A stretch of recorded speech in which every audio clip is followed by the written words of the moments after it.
대변인 폰을 왜 압수했을까?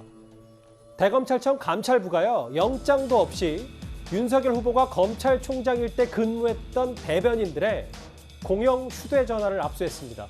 그런데 며칠 뒤에 같은 의혹의 수사 중인 공수처도 휴대전화가 이 공수처로도 넘어간 것으로 알려지면서 그 시점을 두고 여러 가지 논란이 일고 있습니다. 윤석열 후보가 공수처에 피의자로 입건된 거 맞습니까? 예, 맞습니다. 구체적 혐의가 드러나면 구속영장 청구든 기소든 법적 절차도 진행하실 겁니까? 예, 원칙에 따라서 처리를 할 것입니다. 혐의가 확정도 되지 않은 사항을 가지고 제1야당의 대통령 후보에게 구속영장을 신청한다고요? 협박하시는 겁니까? 제가 말씀드린 취지는 혐의가 인정이 된다면 그런 취지로 원칙에 따라 처리하겠다는 말씀이고요. 하나하나 꼭꼭 씹어서 살펴볼까요?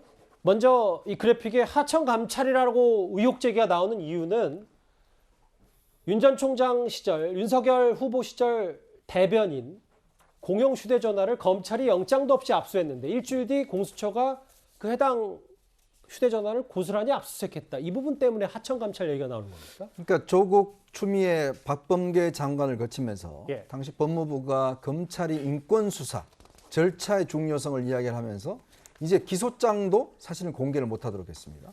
그리고 수사 상황에 대해서도 일체 알려주지 못하도록 그렇게 막아놨어요. 더군다나 또 이 피의자들이 출두할 때도 이 피해자들의 신분을 공개하지 못하도록 그렇게 막아놨습니다. 그렇게 인권을 중요하는 지금의 검찰이 이번에 보니까 윤석열 전 검찰총 시절에 이제 권순정 당시 대변인이 있습니다. 예. 이게 이제 기자들의 어떤 여러 취재나 이런 것들을 위해서 이제 할 수 있는 공용폰인데요. 이게 이제 그 다음 대변인한테 넘어가는 거죠.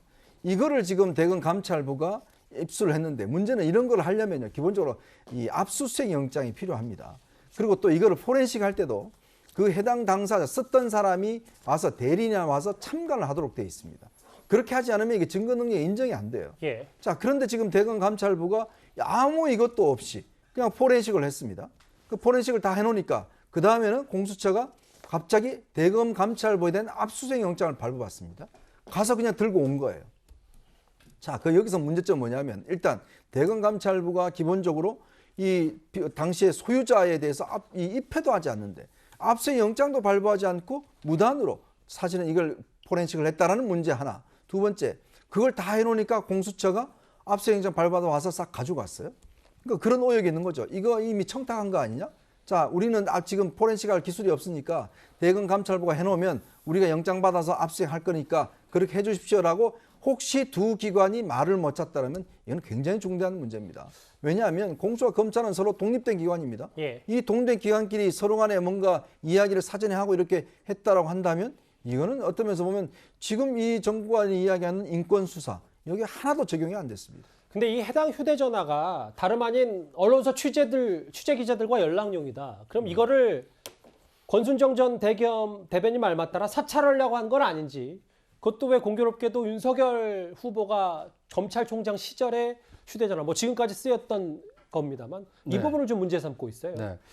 저게 이제 이 이제 고발 사주 의혹을 이제 수사하기 위해서 저렇게 했다고 하지만 만약에 예를 들어서 윤석열 전 총장을 도왔던 대변인이 아니라 당시 추미애 법무부 장관을 도왔던 대변인의 공용 핸드폰을 만약에 저렇게 포렌식해서 압수수색했다라면 도대체 무슨 일이 벌어지겠습니까? 그러니까 저것은 특히 대변인이라는 것은 그 기관을 대표해서 각 언론사의 취재에 응대하는 어떻게 보면 그 기관을 대외적으로 대표하는 사람입니다. 그래서 불특정 다수가 그 사람을 통해서 이 검찰의 얘기를 듣고 또는 법무부와의 어떤 관계를 취재하고 이제 이런 내용들을 속속들이 알 수 있기 때문에 아무래도 지금 의심을 받고 있는 것은 저렇게 포렌식까지 했다는 것은 윤석열 검찰총장 시절에 도대체 어떤 언론 어느 기자와 얼마나 많이 소통했는가 이런 것까지 파악하려고 하는 거 아니냐 이제 이런 의혹을 지금 사고 있는 겁니다.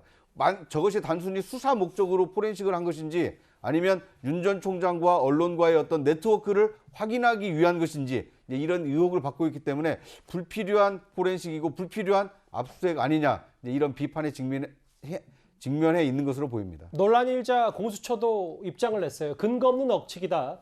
수사상 필요가 있어서 포괄적으로 자료를 넘겨받았다. 휴대전화 초기화돼서 포렌식을 해서도 아무런 정보를 보관할 수 없었다. 이게 대검감찰부와 공수처의 해명과 설명입니다. 대변인 폰은 왜 압수했을까? 이 부분 여전히 좀 논란거리인데요.